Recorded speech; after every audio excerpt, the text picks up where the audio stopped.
Hi, I am Arivalagan. I am going to explain about my tidal power plant. This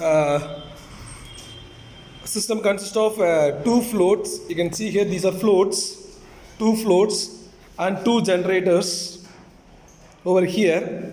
When the tide comes, the float will move up and down depend upon the rise and fall of the wave. See here, this is how it move up and down. So naturally what happened, this slider crank mechanism is connected to the generator, so it will rotate the generator and we get power. So I am having two generators, it is connected parallelly, and I am using one LED to show how the power is generated. Here the polarity will change. If it move up, it will give one polarity. If it move down, it will give an opposite polarity. So to make it constant, I am using a bridge rectifier over here. So when I am moving up and down, you can see. So even I move very slowly, you can see here, we get some power.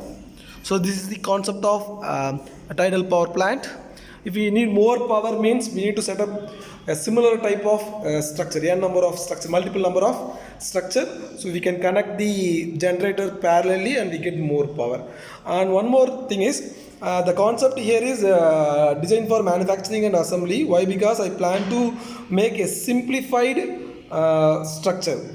I don't want to use any complex shape. You can see here all these are very simple structure and we can easily make it. We don't need any special machine and all.